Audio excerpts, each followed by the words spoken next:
Good morning students. Online classes में आपका स्वागत है। आज अपन सबसे पहले पढ़ेंगे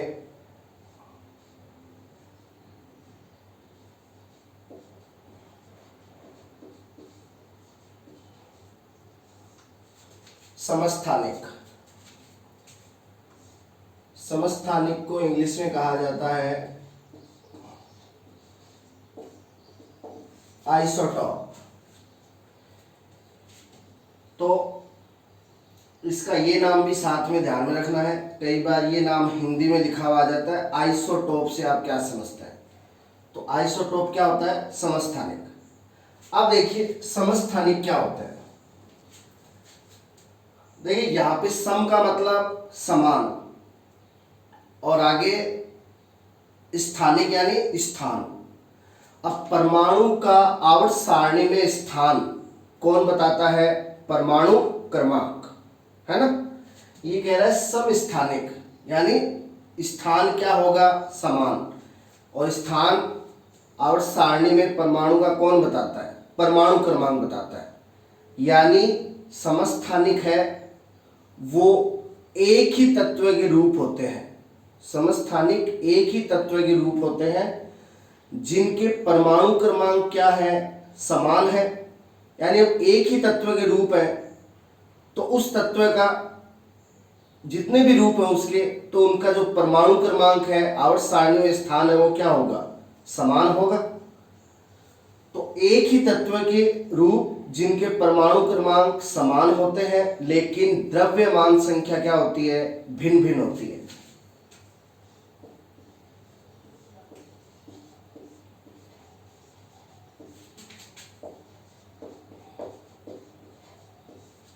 एक ही तत्व के रूप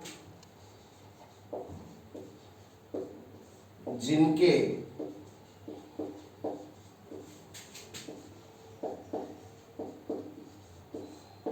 परमाणु क्रमांक समान जबकि द्रव्यमान संख्या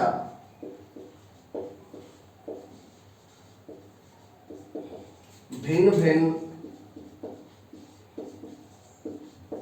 होती है,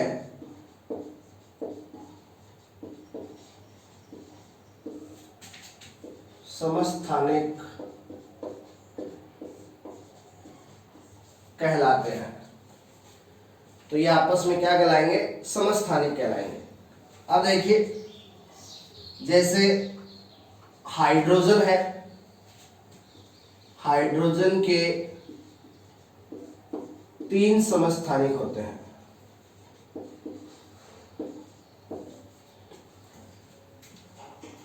अब देखिए हाइड्रोजन के 3 समस्थानिक कौन कौन से हैं? 1H1,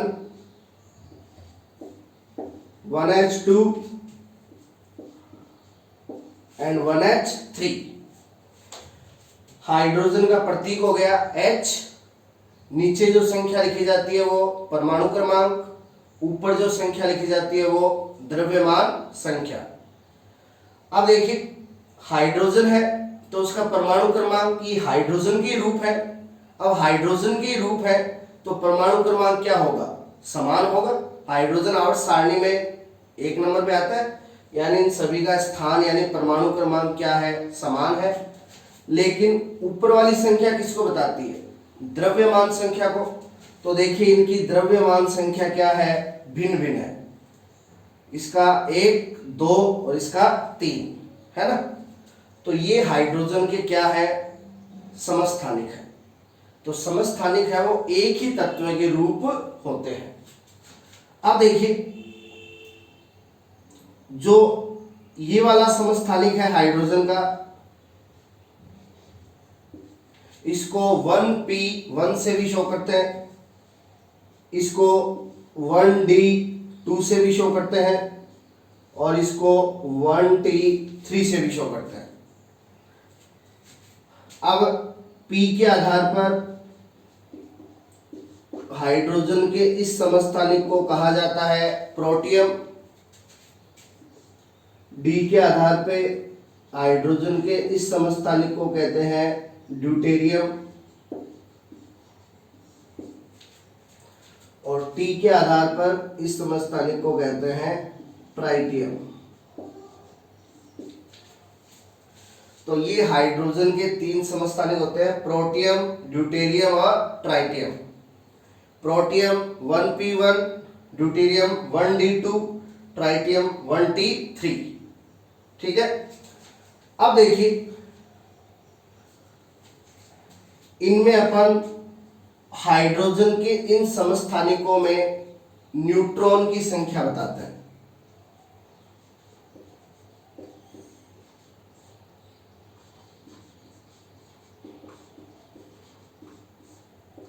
किसकी संख्या? न्यूट्रॉन की संख्या। अब न्यूट्रॉन की संख्या कैसे निकालते हैं? द्रव्यमान संख्या माइनस परमाणु क्रमांक, ऊपर वाली संख्या में से नीचे वाली संख्या को घटाकर। तो प्रोटियम में देखिए 1 - 1, न्यूट्रॉन कितने हो गए? 0। ड्यूटेरियम में 2 - 1, 1, और ट्राइटियम में 3 - 1, 2। तो ये हाइड्रोजन के तीनों समस्थानिकों में क्या है? न्यूट्रॉन की संख्या है।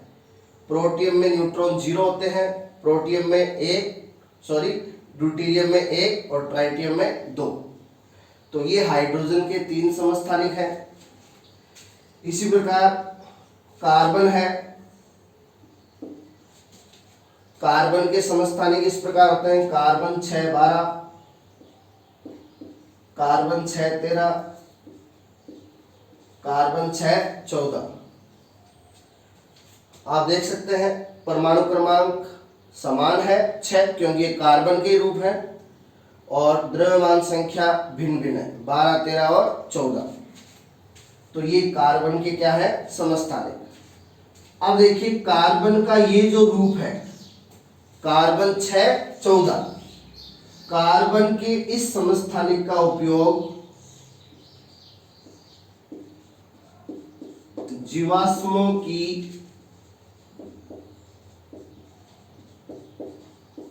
आयु ज्ञात करने की कार्बन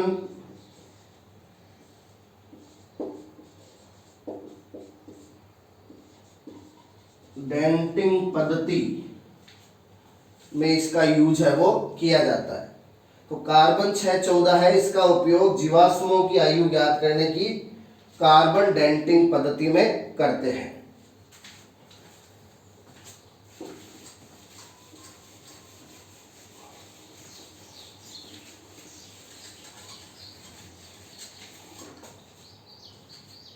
इसी प्रकार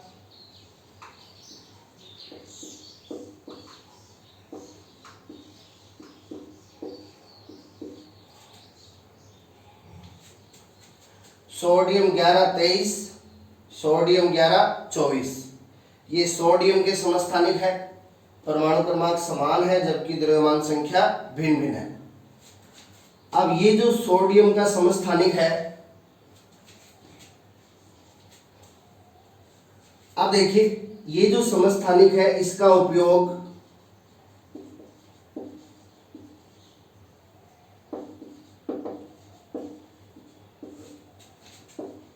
रक्त परिसंचरण तंत्र में खराबी का पता लगाने में किया जाता है। सोडियम 11 24 का उपयोग रक्त परिसंचरण तंत्र में खराबी का पता लगाने के लिए करता है।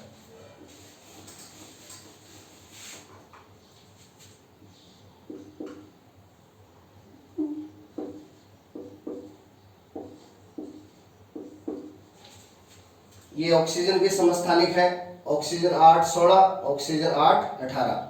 ऑक्सीजन का परमाणु क्रमांक कितना होता है? 8 होता है, यानी 8 सारणी में ऑक्सीजन का स्थान है वो 8 नंबर पे है। तो परमाणु क्रमांक समान है जबकि द्रव्यमान संख्या भिन्न भिन्न है। तो ये ऑक्सीजन के समस्थानिक है।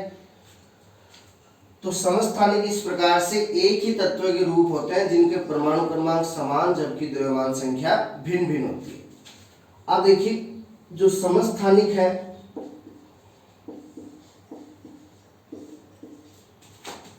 इसको सबसे पहले सोडी नामक वैज्ञानिक ने बताया था। समस्थानिक को किसने बताया था? सोडी नामक वैज्ञानिक ने। अब देखिए जो कोबाल्ट है CO, कोबाल्ट कितने में आता है? 27 पे। अब कोबाल्ट का एक समस्थानिक होता है कोबाल्ट 2760, इसको ऐसे भी लिखते हैं कोबाल्ट 60। अब कोबाल्ट का ये जो समस्थानिक है कोबाल्ट 60, इसका उपयोग कैंसर के उपचार में भी करते हैं। तो कोबाल्ट का ये जो समस्थानिक है इसका उपयोग कैंसर के उपचार में किया जाता है। और समस्थानिक है इसको किसने परिभाषित किया था? सोडी ने।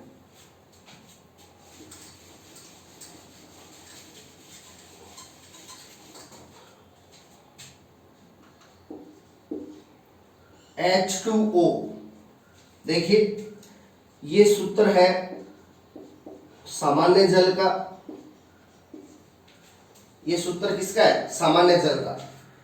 अब इसमें हाइड्रोजन का कौन सा समस्थानिक है? 1H1। सामान्य जल में हाइड्रोजन का कौन सा समस्थानिक होता है? 1H1, protium. ठीक है। D2O, D2O सूत्र होता है किसका? भारी जल का। D2O किसका सूत्र होता है? भारी जल का। तो देखिए भारी जल में है ड्यूटेरियम। भारी जल के सूत्र में आप देख सकते हो सामान्य जल H2O, भारी जल D2O। D मीन्स ड्यूटेरियम, यानी यहां पे हाइड्रोजन का कौन सा समस्थानिक होता है? ड्यूटेरियम।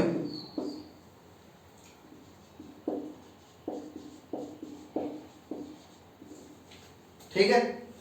अब देखो इसको भारी जल कहने का रीजन क्या है? सामान्य जल में हाइड्रोजन का प्रोटियम समस्थानिक है जिसकी द्रव्यमान संख्या कितनी होती है? 1। इसकी द्रव्यमान संख्या कितनी है? 1।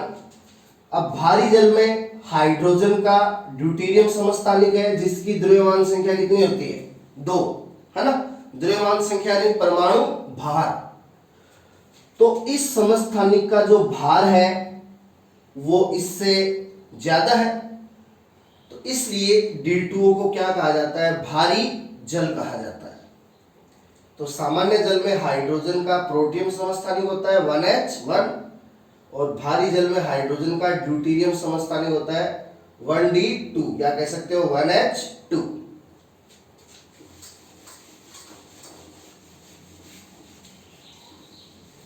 तो ये हो गया समस्थानिक।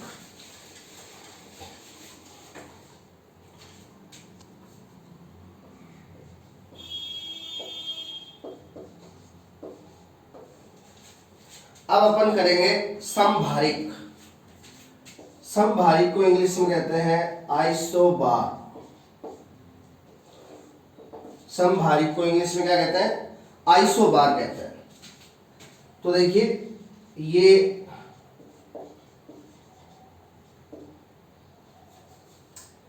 भिन्न भिन्न तत्वों के रूप होते हैं।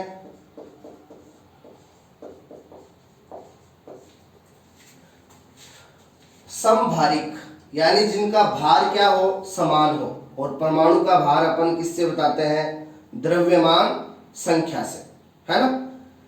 तो देखिए भिन्न भिन्न तत्वों के रूप होते हैं। अब ये भिन्न भिन्न तत्वों के रूप होते हैं तो इनका परमाणु क्रमांक क्या हो जाएगा? भिन्न भिन्न हो जाएगा। परमाणु क्रमांक क्या हो जाएगा? भिन्न भिन्न। जबकि भार समान यानी द्रव्यमान संख्या क्या होगी? समान होगी। तो भिन्न भिन्न तत्वों के रूप जिनके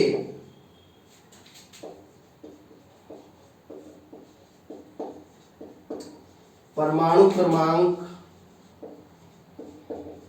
भिन्न भिन्न होते हैं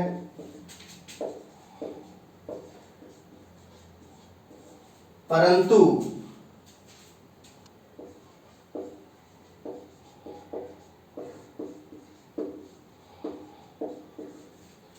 द्रव्यमान संख्या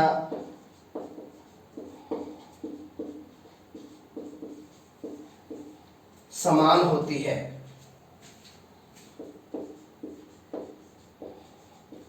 समभारिक कहलाते हैं।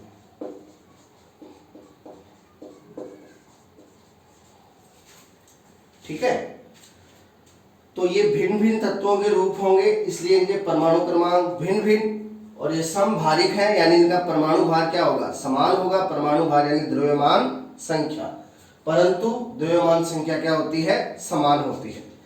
अब देखिए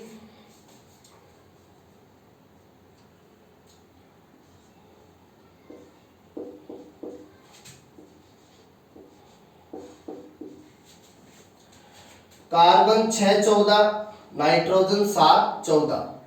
ठीक है, अब देखिए अलग अलग तत्व हो गए, ये कार्बन है और ये नाइट्रोजन है। अब कार्बन का परमाणु क्रमांक 6, नाइट्रोजन का 7, तो परमाणु क्रमांक क्या हो गए, भिन्न भिन्न हो गए। अब देखिए द्रव्यमान संख्या, इसकी भी 14 और इसकी भी 14। ठीक है, तो ये क्या कहलाएंगे आपस में, ये कहलाएंगे आपस में समभारिक। क्यों, क्योंकि इनकी जो द्रव्यमान संख्या है वो क्या है, समान है, यानी इनका परमाणु भार क्या है, समान है। परमाणु भार समान है तो ये कहलाएंगे क्या, समभारिक। अब देखिए इसी प्रकार से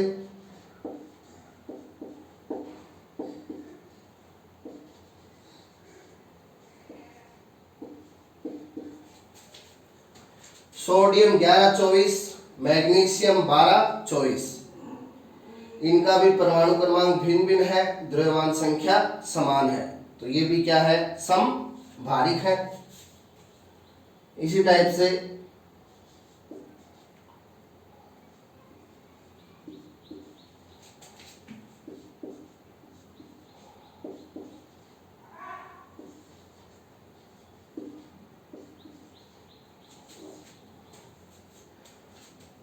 ऑर्गन 18 40, पोटेशियम 19 40, कैल्शियम 20 40, इनका भी परमाणु क्रमांक भिन्न भिन्न है, जबकि द्रव्यमान संख्या इनकी क्या है, समान है, 40 40 40। तो ये भी आपस में क्या है, समभारिक है। तो ये अपने एक तो समस्थानिक हो गया और एक समभारिक हो गया।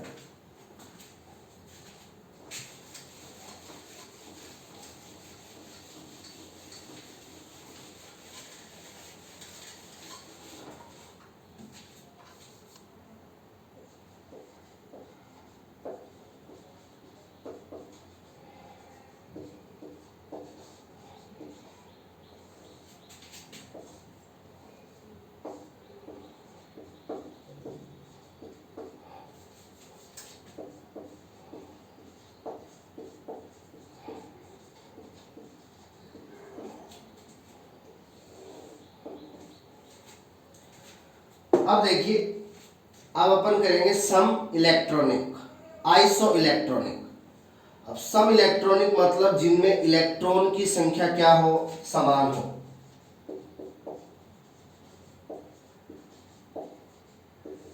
वे स्पीसीज, अब स्पीसीज में उदासीन परमाणु हो सकते हैं या फिर आयन हो सकता है। उदासीन परमाणु जिसके ऊपर कोई आवेश ना हो, आयन जिस पे या तो प्लस आवेश हो या माइनस आवेश हो। वे स्पीसीज जिनमें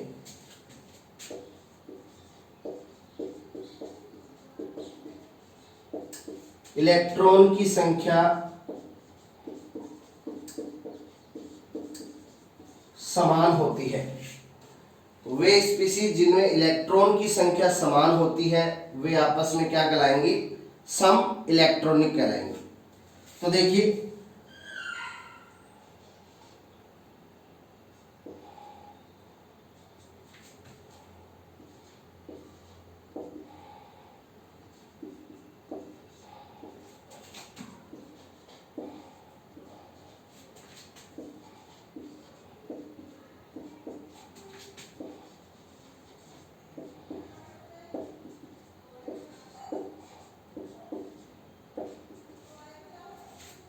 अब देखिए ये सारी जो स्पीसीज हैं इनमें आप देख सकते हो इलेक्ट्रॉन की संख्या है वो सभी में समान है।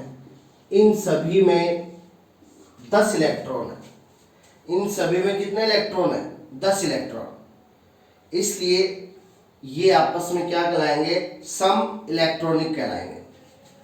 देखिए किस प्रकार, नाइट्रोजन का परमाणु क्रमांक कितना? 7। तो इसके उदासीन परमाणु में कितने इलेक्ट्रॉन होते हैं? 7। अब इसके ऊपर है -3। अब माइनस आवेश कब आता है? जब इलेक्ट्रॉन परमाणु में प्रवेश करते हैं। अब इसके उदासीन परमाणु में 7 थे, -3 मतलब 3 इलेक्ट्रॉन और आ गए, तो 7 और 3 10 हो गए। ऑक्सीजन के उदासीन परमाणु में 8, -2 2 और आ गए, 8 और 2 10। इसमें 9 और 1 10। नियोन का उदासीन परमाणु है, तो नियोन का उदासीन परमाणु है तो इसका परमाणु क्रमांक 10, तो इसके उदासीन परमाणु में इलेक्ट्रॉन भी 10। सोडियम 11, परमाणु क्रमांक कितना है? 11, यानी इसके उदासीन परमाणु में कितने इलेक्ट्रॉन? 11 इलेक्ट्रॉन। अब इस पे प्लस का 1 है। प्लस आवेश कब आता है? जब इलेक्ट्रॉन परमाणु से बाहर चला जाता है। अब इसके उदासीन परमाणु में 11 थे, +1 यानी 1 इलेक्ट्रॉन चला गया, तो कितने बचे? 10। मैग्नीशियम +2 12 थे, +2 यानी 2 चले गए, 10। एल्यूमिनियम के उदासीन परमाणु में कितने थे? 13, +3 यानी 3 चले गए, कितने बचे? 10। तो इन सभी में इलेक्ट्रॉन की संख्या समान है, कितनी? 10। इसलिए ये सारे आपस में क्या कहलाएंगे? सम इलेक्ट्रॉनिक। तो वे सभी स्पीसीज जिनमें इलेक्ट्रॉन की संख्या समान होती है सम इलेक्ट्रॉनिक होता है।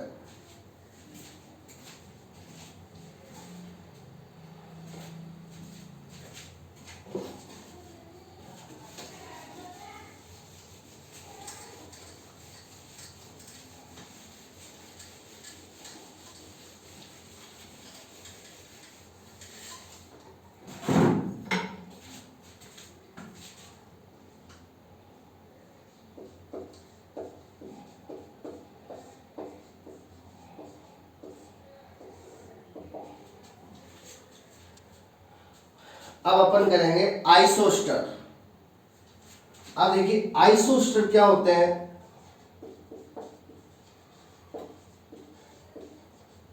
वे स्पीसीज जिनमें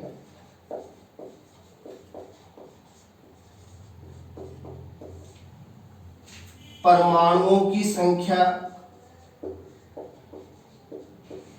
वे स्पीसीज जिनमें परमाणुओं की संख्या तथा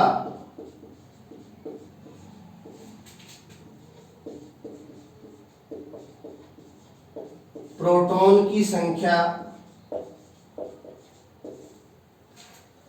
समान होती है।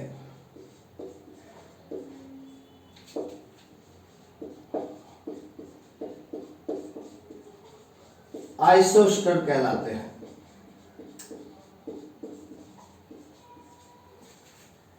तो वे स्पीसीज जिनमें एक तो परमाणुओं की संख्या और एक प्रोटॉनों की संख्या क्या होगी? समान होगी, क्या कहलाएंगे? आइसोस्टर कहलाएंगे। तो देखिए आइसोस्टर का एग्जाम्पल करते हैं CO2 N2O।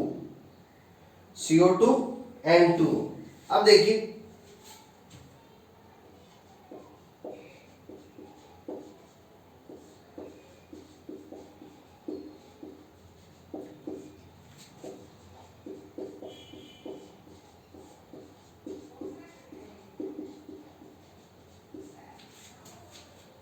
परमाणु की संख्या, प्रोटॉन की संख्या। अब यहां पे देखिए एक कार्बन परमाणु है, 2 ऑक्सीजन परमाणु है, यहां 2 नाइट्रोजन परमाणु, 1 ऑक्सीजन परमाणु। तो दोनों में परमाणु की संख्या कितनी है? 3-3। इसमें भी 3 परमाणु है और इसमें भी 3 परमाणु है। ठीक है। अब देखिए प्रोटॉन की संख्या। कार्बन का परमाणु क्रमांक कितना होता है? 6। तो कार्बन में प्रोटॉन 6। ऑक्सीजन कितने हैं? 2। ऑक्सीजन का परमाणु क्रमांक कितना होता है? 8। अब एक ऑक्सीजन में 8 प्रोटॉन, तो 2 ऑक्सीजन में 16 प्रोटॉन, और कार्बन में 6। 16 और 6 22। तो यहां प्रोटॉन की संख्या हो गई 22। नाइट्रोजन का परमाणु क्रमांक 7। एक नाइट्रोजन में प्रोटॉन 7, तो 2 नाइट्रोजन में प्रोटॉन 14।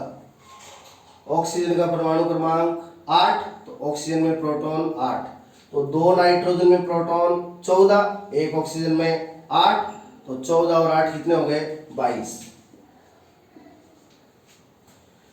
तो CO2 और N2O, इनमें परमाणु की संख्या समान है 3-3, और इनमें प्रोटॉन की संख्या है वो भी समान है 22। तो CO2 और N2O ये आपस में क्या कहलाएंगे? आइसोस्टर कहलाएंगे। ये आपस में क्या कहलाएंगे? आइसोस्टर, है ना। अब देखिए,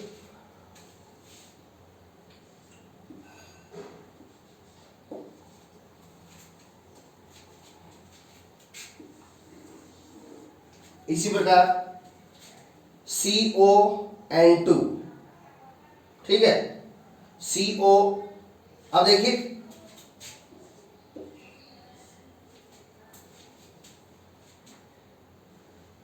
पहला C कैपिटल, O स्मॉल, ये सिंबल है कोबाल्ट के लिए। ये सिंबल किसके लिए? कोबाल्ट के लिए। C capital, O small, CO, ठीक है, ये कैपिटल, ऑक्सीजन भी कैपिटल। ये सिंबल है कार्बन मोनोऑक्साइड के लिए। ये किसके लिए? कार्बन मोनोऑक्साइड के लिए, ठीक है ना। ये एक ही परमाणु है, ये एक ही परमाणु है कोबाल्ट। यहां भी अकेला परमाणु है कौन? कोबाल्ट। और यहां 2 परमाणु हैं, एक कार्बन और एक ऑक्सीजन। ये अणु है, यहां 2 परमाणु हो गए ना, कार्बन और ऑक्सीजन। तो ये कार्बन मोनोऑक्साइड का क्या है? अणु है। ये कार्बन डाइऑक्साइड का फॉर्मूला होता है। यहाँ ऑक्सीजन कितने हैं? 2, तो कार्बन 2 ऑक्सीजन के लिए डाइऑक्साइड। ये कार्बन मोनोऑक्साइड है, यहाँ ऑक्सीजन कितना है? 1, तो 1 ऑक्सीजन के लिए मोनो, तो ये कार्बन मोनोऑक्साइड है ना। तो इसमें 2 परमाणु है, एक कार्बन और एक ऑक्सीजन, तो ये अणु है। CO, यहाँ C कैपिटल, O स्मॉल, ये कोबाल्ट का अकेला परमाणु है। तो ध्यान रखिएगा, इनको कंफ्यूज नहीं होना। अब देखिए, अब अपन ये देखेंगे ये भी आइसोस्टर है या नहीं है। अब इसमें परमाणु, एक कार्बन और एक ऑक्सीजन, परमाणु कितने हो गए? 2। N2 ये नाइट्रोजन का अणु है। अब इसमें नाइट्रोजन के कितने परमाणु हैं? 2, तो परमाणु की संख्या समान हो गई। अब देखिए प्रोटॉन की संख्या, यहाँ कार्बन का परमाणु क्रमांक 6, तो कार्बन में प्रोटॉन 6। ऑक्सीजन का परमाणु क्रमांक 8, तो ऑक्सीजन में प्रोटॉन 8। 6 और 8 कितने हो गए? 14। तो CO में प्रोटॉन 14। N2 नाइट्रोजन का परमाणु क्रमांक 7, तो एक नाइट्रोजन का 7, तो 2 नाइट्रोजन में 14, N2 में प्रोटॉन 14। तो आप देख सकते हो CO और N2 में परमाणु की संख्या समान है और प्रोटॉन की संख्या भी समान है। और ऐसी स्पीशीज जिनमें परमाणु की संख्या और प्रोटॉन की संख्या समान होती है क्या कहलाते हैं?